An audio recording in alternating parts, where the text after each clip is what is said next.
ধূমপান ও মাদকদ্রব্য স্বাস্থ্যের পক্ষে ক্ষতিকারক।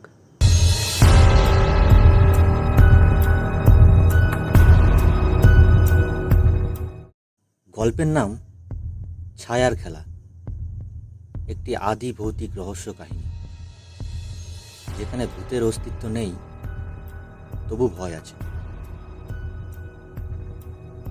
রাত তখন সবে মাঝরাত ছুঁই ছুঁই। শহরের কোলাহল পেরিয়ে দূরে অরণ্যের গা ঘেঁষে পুরনো এক জমিদার বাড়ি, নন্দীকুঞ্জ। শতবর্ষ পুরনো এই প্রাসাদে এখন থাকে নন্দী পরিবারের নতুন প্রজন্ম, কিন্তু কেউ ঠিক স্বস্তিতে নেই। 3 মাস হলো রাত বাড়লে অদ্ভুত সব ঘটনা ঘটতে শুরু হয়েছে। শোবার ঘরের জানালায় ছায়া ভেসে ওঠে, অথচ বাইরের আলো এতটাই কম যে কারো ছায়া পড়ার কথা না। মাঝরাতে করিডরে খটখট শব্দ হয়, যেন কাঠের স্যান্ডেল পরে কেউ হেঁটে হেঁটে যাচ্ছে। আর সবচেয়ে ভয়ানক, মাঝে মধ্যে শোনা যায় ফিসফিসি স্পষ্ট নারী কণ্ঠ।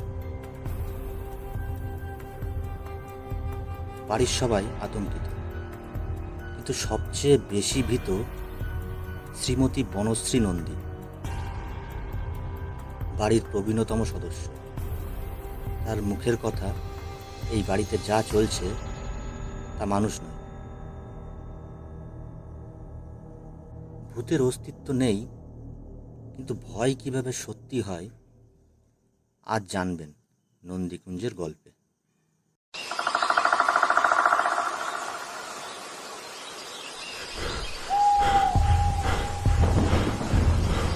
অন্ধকার নেমে এলে, বাতাসে ফিসফিসিনি ভেসে বেড়ালে, আর ছায়ার মাঝে কিছু অদ্ভুত অস্তিত্বের প্রমাণ পেলে, তখন বুঝবে তুমি ড্রিম সাসপেন্সের জগতে প্রবেশ করেছো। এখানে তুমি শুনবে ভৌতিক, রহস্যময় ও রোমাঞ্চকর কিছু গল্প, আর মনে করিয়ে দেবে অজানা অন্ধকারের মাঝে লুকিয়ে আছে এমন কিছু যা আমরা কল্পনাও করতে পারি না। ভূত, অলৌকিক ঘটনা, ভয়ঙ্কর অভিজ্ঞতা ও রহস্যময় কাহিনী, এসব নিয়ে তৈরি আমাদের গল্পগুলো তোমাকে বাস্তব আর কল্পনার মাঝে এক গা ছমছমে দুনিয়ায় নিয়ে যাবে। রাতের অন্ধকারে কিংবা একা থাকলে সাবধান, কারণ আমাদের গল্পগুলো শুধু কানে পৌঁছাবে না, মনের গভীরে দাগ কেটে যাবে। তাহলে তুমি কি সাহসী? অজানা রহস্যের দরজা খুলে ভয়ঙ্কর সত্যের মুখোমুখি হতে প্রস্তুত?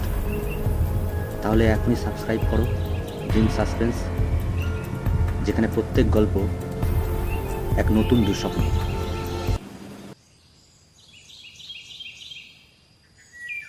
নন্দীকুঞ্জের রহস্য উন্মোচনের দায়িত্ব পড়ে অজয় সেনগুপ্তের ওপর। তিনি পেশায় সাংবাদিক, কিন্তু শখের গোয়েন্দা।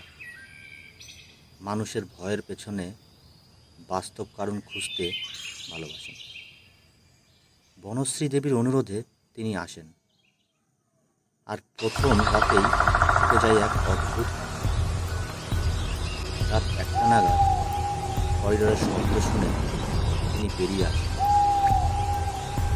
টর্চ জ্বালিয়ে খুঁজতে গিয়ে দেখেন সামনের ঘরটা যেন কেউ লুকিয়ে আছে।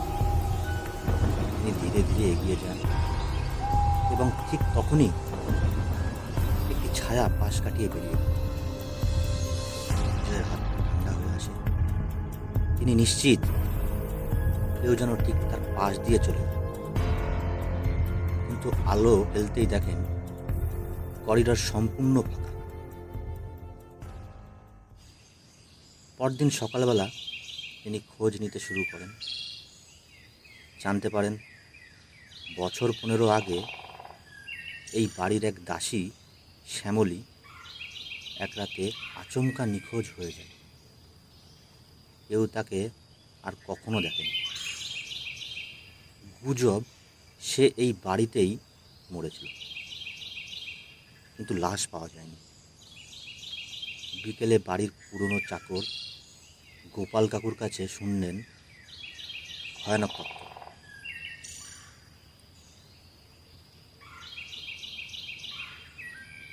ওগো বাবু, আমি ছিলাম সেই রাতে। শুনেছিলাম সে খুব চিৎকার করছিল, কিন্তু দরজা খুলতে দেখি ঘর ফাঁকা। জানলা দিয়ে বেরিয়ে যাওয়ার উপায় ছিল না। তারপর থেকেই রাত নামলে এই বাড়িতে ওর ছায়া দেখা যায়।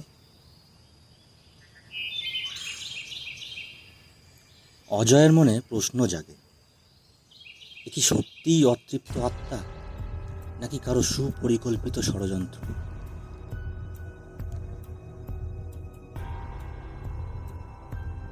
রাত আবার নামে। নন্দীকুঞ্জের নিস্তব্ধতা যেন আরো গাঢ় হয়।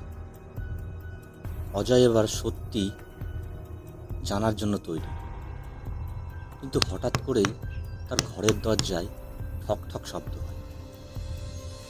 তিনি ধীরে ধীরে দরজা খুলে দেন।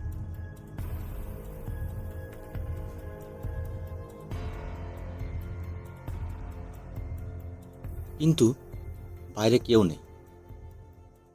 তখনই ঘরের বাতি ঝিকমিক করে ওঠে, আর শোনা যায় সেই নারী কণ্ঠ। ওরা ফিরে এসেছে।